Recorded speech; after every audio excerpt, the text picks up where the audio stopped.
अस्सलाम वालेकुम, मैं मोहम्मद यासिर अली और आज हम बात करेंगे कि बर्ड की जो एज है ये किस तरह से एक वाइटल रोल प्ले करती है बर्ड की जेंडर जजमेंट। देखिए, एज का आपको एग्जैक्ट पता होना इसलिए ज़रूरी है कि जब भी आप जेंडर जज कर रहे होते हैं, स्पेशली जो जजमेंट के तरीके हैं उनसे, तो उसके लिए आपको एज का पता होना ज़रूरी है। अगर आप डीएनए करवा रहे हैं तो फिर तो आपको वो एज जो है डीएनए रिपोर्ट में ही आ जाएगी और जेंडर का भी पता चल जाएगा। लेकिन अगर आपने जजमेंटल तरीकों से एज जज करनी है तो उसके लिए ज़रूरी है कि आपको बर्ड की एज का पता हो।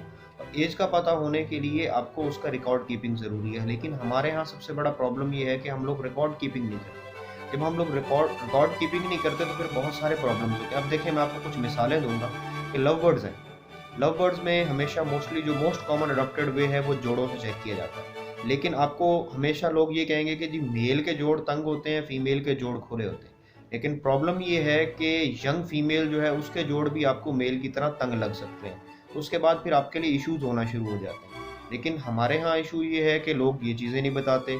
फिर आपको जब वो मेल लगेगा आप उसको मेल समझ के पेयर अप करेंगे, फीमेल के साथ पेयर अप हो भी जाता है। होने के बाद आपको जो एग्स मिलेंगे वो अनफर्टाइल मिलेंगे, आप समझेंगे जी आपका पेयर अनफर्टाइल है, आप उस पर मेडिसिन यूज़ करना शुरू कर देंगे, जो मेरा ख्याल है सरासर बेवकूफ़ी है। या आपको अगर पता भी चलेगा तो तब तक देर हो चुकी होगी। और लव बर्ड्स में सबसे बड़ा प्रॉब्लम ये है कि एक दफ़ा पेयर अप कर लें तो बहुत मुश्किल हो जाता है फीमेल्स का पेयर तोड़ने के लिए। तो मैं आपको रिकमेंड करूंगा कि आप उस वक्त उनको फीमेल्स को फोस्टर पेरेंटिंग के तौर पे यूज़ करें, वो बहुत अच्छे फोस्टर पेरेंट्स के तौर पे सामने आएंगे। अब हम बात करते हैं कि कॉकटेल की जेंडर जजमेंट में एज किस तरह रोल प्ले करती है। देखिए, जो कॉकटेल की जेंडर जजमेंट है उसमें हमेशा जो मोस्ट कॉमन अडॉप्टेड वे है या मोस्ट नोन वे है वो कि जी स्पॉट से चेक करें। तो स्पॉट्स में हमेशा लोग ये कहते हैं कि जी फीमेल के नीचे स्पॉट्स होते हैं, मेल के नीचे नहीं होते। हालांकि एडल्ट फीमेल के नीचे स्पॉट्स वैसे ही होते हैं जैसे यंग मेल के नीचे होते हैं। जब मेल फर्स्ट अपना मोल्ट क्लियर कर जाता है उसके बाद उसके स्पॉट्स खत्म हो जाते हैं, और ये राउंड अबाउट 8 to 10 मंथ्स लगते हैं स्पॉट्स क्लियर करते हुए। इवन कई दफ़ा 1 ईयर भी लग जाता है। और मेल सिर्फ ग्रे में या वाइट फेस चारकोल में जो है स्पॉट से ज़्यादा बेहतर जज हो सकते हैं या फेस क्लियर करते हैं। बाकी जो पाइड्स हैं उनमें वो फेस ही क्लियर नहीं करते। डर्टी फेस पाइड्स में तो मैंने देखा है कि कई दफ़ा जो टेल है उसके ऊपर भी स्पॉट्स रह जाते हैं। और 2 से 3 साल मेरे पास मेल ब्रीड करता रहा जिसकी टेल साफ नहीं थी और फर्टिलिटी उसकी 100% थी। उसकी जो चिक रेजिंग एवरेज थी वो भी बहुत अच्छी थी।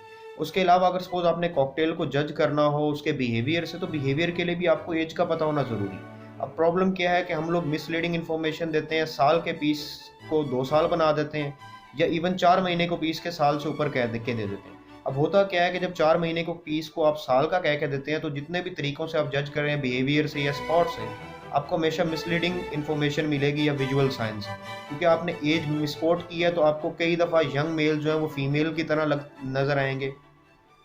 तो फिर प्रॉब्लम्स होंगे। जैसे ही वो उस एज में जाएंगे तो अपना बिहेवियर शो करेंगे या स्पॉट्स शो करेंगे, या सपोज पर्ल है तो वो मोल्ड करके ग्रे की तरफ जाना शुरू करेगा, या ग्रे है वो अपना फेस साफ करना शुरू करेगा। तो प्रॉब्लम्स होंगी। इसके बाद मैं आपको बताता हूँ कि किस तरह जो बजरी गर्ज हैं इसमें प्रॉब्लम आती है अगर सपोज आपको एज का नहीं पता। तो देखिए, एक तो बजरी गर्ज की एज सपोज आपने जज करनी हो तो स्पेशली कुछ म्यूटेशन बजरी गर्ज में ऐसी हैं कि उनके हेड से पता चल जाता है। हेड पे लाइनिंग होती है यहाँ पे बैक एड तक जाते जाते, जो बताती है कि ये 4 महीने से कम है, क्योंकि 4 महीने वाले में की एज में जाके वो मोल्ड करते हैं। लेकिन इशू ये है कि हमारे यहाँ लोगों को इन चीज़ों पर फोकस नहीं किया जाता। सिर्फ यही बताया जाता है कि जी जो बजरी गर्ल्स हैं उसमें फीमेल की नोज़ वाइट होती है या ब्राउन होती है, और जो मेल्स हैं उनकी नोज़ ब्लू होती है। लेकिन प्रॉब्लम ये है कि यंग एज में फीमेल की नोज़ जो है वो भी ब्लू होती है। तो आप अगर एज के बारे में आप उसको कह देंगे जी 4 महीने से बड़ा है, तो कई दफ़ा वो मिसलीड हो जाएगा और उसको वो मेल समझ के ले जाएगा, लेकिन वो फीमेल निकलेगी। तो मैं इसीलिए आप सबसे रिक्वेस्ट करूंगा कि एक तो एज के बारे में रिकॉर्ड कीपिंग करें। दूसरा ये है कि जितने भी आपके बर्ड्स हो इनकी सिबलिंग पेयरिंग ना करें, क्योंकि ये बहुत सारे जाके आगे इश्यूज़ क्रिएट करते हैं। और उसके साथ साथ जब आप रिकॉर्ड कीपिंग करेंगे आपको बहुत ईजी लगेंगी चीज़ें मूव ऑन करती हुई, और आपको ये जो प्रॉब्लम्स आते हैं, विटामिन यूज़ करवाते हैं, पता नहीं क्या क्या चीज़ें आप यूज़ करवाते हैं, ये कम से कम यूज़ करवानी पड़ेगी। बर्ड को अच्छी डाइट दें और बर्ड का ख्याल रखें, इंशाल्लाह आपको पॉजिटिव रिस्पांस मिलेगा। और इसके साथ एंड पे मैं रिक्वेस्ट करना चाहूँगा कि हमें फेसबुक पे, ट्विटर पे, इंस्टाग्राम पे और यूट्यूब के हमारे 2 चैनल्स हैं, एमवाई फार्म्स और एनिमल नेक्सस के नाम से। उन पे हमें फॉलो करें, चैनल्स को सब्सक्राइब करें, और ताकि आपको इस तरह की मज़ीद वीडियोज़ जो हैं वो मिलती रहें।